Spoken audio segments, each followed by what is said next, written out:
naitwa Ramadhani Mataka, ni mkurugenzi wa Kanda ya Kati VETA. Kanda ya Kati inajumuisha mikoa mitatu: mkoa wa Dodoma, mkoa wa Singida na mkoa wa Manyara. Tunaposema Kanda ya Kati, ina maana VETA Tanzania kwa ujumla wake ina kanda 9. Na VETA ilianzishwa kwa sheria ya namba 1 mwaka 1994 sura ya 82.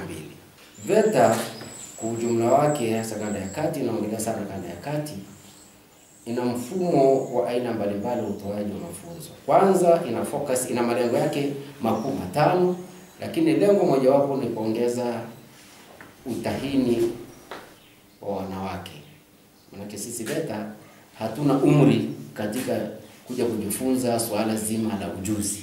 Hakuna umri.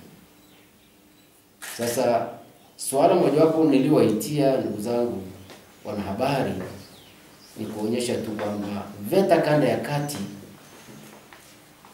kwa kushirikiana na mamlaka tumeamua chuo cha VETA Gorowa kiwe ni chuo kinachotoa watahini wanawake tu,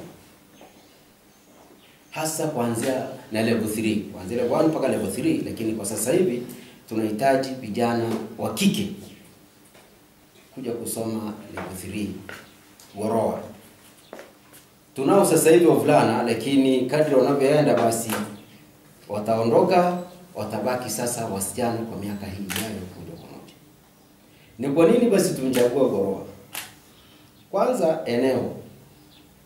Kama tulivyosema, lengo mojawapo la VETA ni kuongeza, tunasema utahini au kuongeza usajili wa wanafunzi wa kike. Kama Mheshimiwa Rais anavyohitaji kwamba jamani, sasa hivi basi tuwe sawa kwa sawa 50 by 50.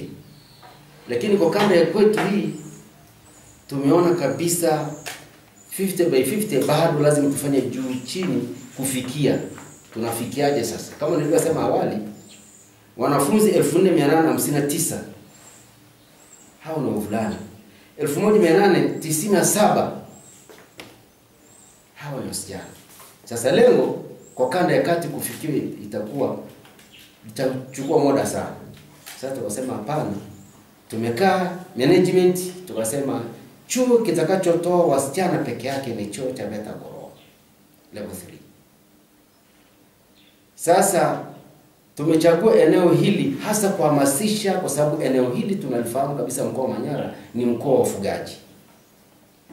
Sote tunafahamu wafugaji wengi elimu ya wasichana, hasa elimu ya ufundi. Wafugaji na wachache sana wanaowaleta vijana wao kuja kusoma elimu ya ujuzi. Kupitia chuo hiki, kwa sababu kitakuwa na boarding, tuna imani kabisa wafugaji wa eneo hili na maeneo mengine Tanzania, kwa sababu ndio chuo pekee kitakuwa Tanzania nzima kinachotoa elimu ya ufundi ambao ni ujuzi utakaotolewa kwa wasichana tu. VETA ina vyuo zaidi ya 80, na mpaka mwakani vitakuwa na vyuo zaidi ya 145. Lakini hakuna chuo ambacho kinatoa wasichana tu, wanawake tu. Tumekichagua chuo cha VETA Gorowa kwa ajili hiyo, kuhakikisha kwamba ajira ya wanawake katika mkoa wa Manyara na mikoa mingine yote inapatikana kupitia sasa Gorowa, kwa sababu wasichana watakuwa wengi, watakuja hapa. Lakini watanufaika namna gani? Moja, kama tunakumbuka kwamba kwa sasa hivi shule, mitaala ya sekondari imebadilika. Kuna shule za jumla na shule za amali. Tuna imagine kabisa sasa vijana watakaotoka wa kike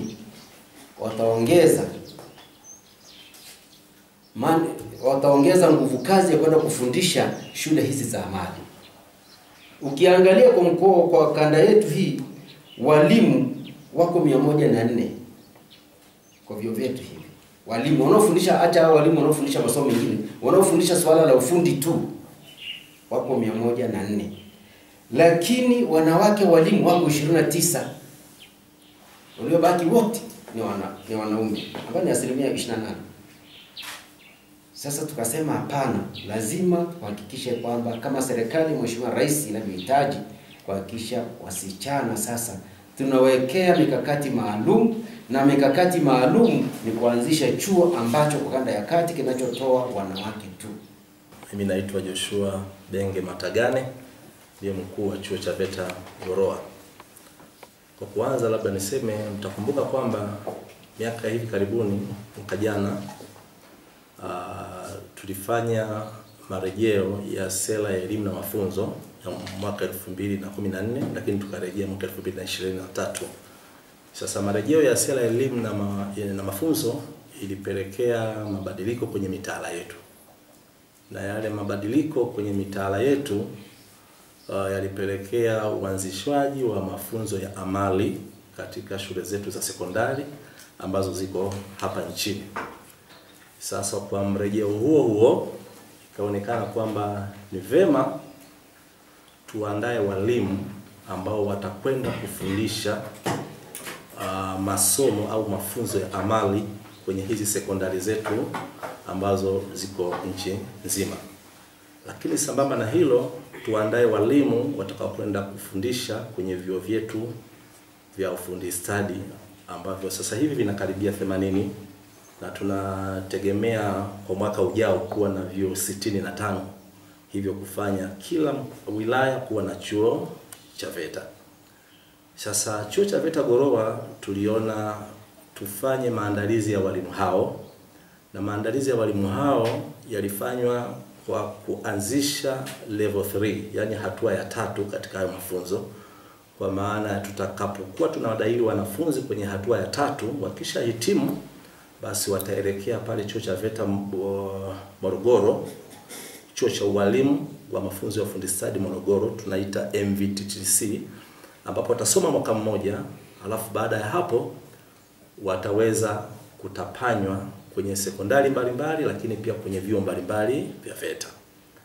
Sasa hiyo ndio maana halisi kwa nini tumeweza kukiteua chuo cha VETA Gorowa kuandaa walimu katika hatua ya 3 ambao wataenda kumalizia katika hatua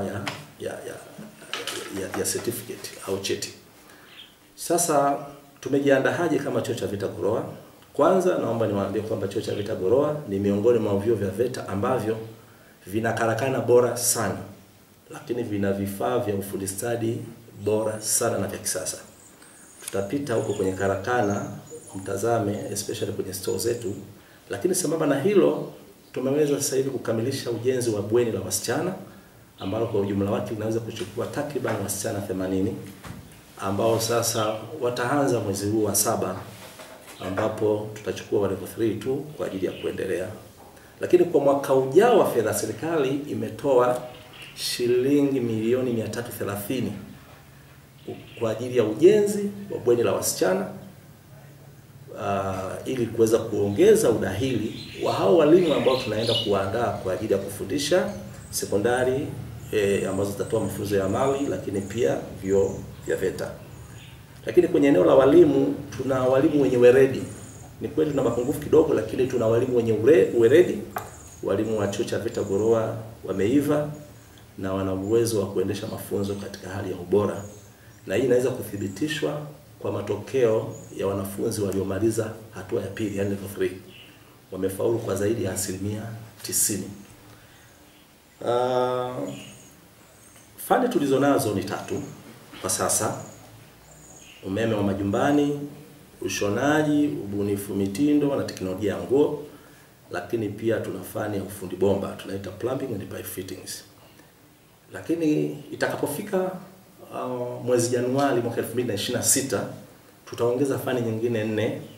Katika hizo fani 4 itakuwepo fani ya ICT ambayo ni tunaita TEHAMA, tutaendesha kwa muda mrefu.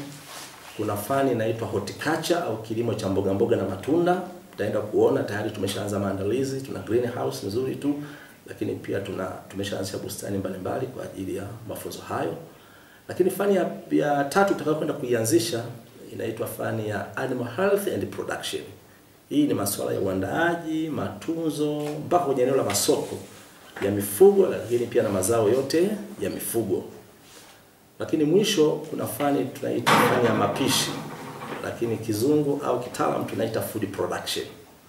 Hapa tuna jiko tumeshakamilisha, lakini pia tuna bwaro la chakula zuri tu ambalo liko kwenye ukamilishaji, imefika 95-96 sasa hivi. Vitatusaidia kuanzisha fani ya food production. Sasa wito wangu, naomba niwakaribishe sana wazazi, walezi, wadau mbalimbali kuhakikisha kwamba tunazitumia hizi fursa vizuri. Fursa hizi ni adhimu au ni pekee, kwa sababu ni kama tunachangia, mkurugenzi wa kanda ameeleza, ni kama tunachangia, hatutoi ada, hatulipi ada, tunachangia michango. Sasa hivi serikali inatoa zaidi ya milioni 1.2 au zaidi kwa kila mwanafunzi mmoja. Kwa hiyo mzazi anapotoa 120,000 kwa mwaka kwa mwanafunzi wa boarding, alale, ale, anywe, atumie maji yetu, aingie karakana na darasani apate mafunzo ya fundi stadi na shughuli nyinginezo, kiukweli ni kama mzazi anatoa mchango na sio kulipa ada. Sifa sisi tunayohitaji hapa, sifa namba moja, kwanza awe mwanamke. Sawa jamani? Hatujalishi umri. Lakini sifa nyingine, mama au amemaliza level 2. Sisi tuna level 1, level 2, level 3. Vyuo vyote hivi VETA tuna level 1, level 2 na level 3. Sasa akishamaliza level 2, akifaulu kule, ndo anakuja hapa sasa level 3 kwa masomo tuliyotaja, kwa sababu ile ndio sifa mama. Sasa kama kuna mtu ambaye amaliza level 2 ni mwanamke, yuko kule mitaani anafanya kazi, yuko ofisi gani, amejiajiri wapi, sasa aje hapa, aje aongeze ujuzi wake wa level 3. Na akimaliza level 3 huyu tayari ni mwalimu, kwa sababu tuna imagine huyu tayari atakuwa ni mwalimu. Tutampeleka kwenye chuo chetu cha Morogoro, ataenda kusoma walimu, na baada ya hapo shule za amali serikali imeanzisha kwa ajili ya kuhakikisha kwamba inaziba gap la ajira, ili vijana wanaosoma mkondo kuanzia form 1 mpaka form 4 wasome ujuzi, ili akitoka pale ajitegemee, na wengine wasome udaktari waendelee. Lakini sasa huyu atafundishwa na nani? Sasa sisi Gorowa tunaandaa wanawake kwenda kufundisha shule za amali ambazo Mheshimiwa Rais na Waziri wamezianzisha. Wewe umesoma chuo kikuu, ndio maana tunahamasisha sana mtu aje chuo kikuu au chuo kikuu aje VETA. Sisi ukija hapa, kwa sababu VETA unakuja na kuangalia ni nini, kwa sababu wewe chuo kikuu umeangalia fursa ni nini kule. Unakuja unajua, sasa hivi shule za amali walimu watakuwa ni wachache. Mimi niende VETA kwa sababu mimi tayari nina walimu wangu. Unakuja hapa VETA miezi 3. Utasoma, utaivishwa, utapewa mtihani. Ukimaliza utaenda kufundisha kitu ambacho kinalingana na ile module uliyosoma. Utarudi. Sasa utajikuta kwa sababu elimu unayo, ndani ya mwaka mmoja tayari umekaba kitu kikubwa sana, kwa sababu ya knowledge yako ambayo ufahamu wako uliopata kule chuo kikuu. Sasa ndio maana tunahamasisha siku zote kwamba watu wa vyuo vikuu hivi, wewe unapoambiwa nenda VETA, elimu yako unayo. Wewe umesoma sayansi biashara, degree yako ya biashara, njoo VETA uje usomee umeme. Si ndivyo? Ukishasoma umeme utatoka na degree yako ya biashara, utaanzisha duka, utakuwa mwalimu wa ufundi. Kitoka chuo kikuu njoo VETA upate ujuzi wako uchanganya na degree yako, umetoka. Hizi ndio ajira.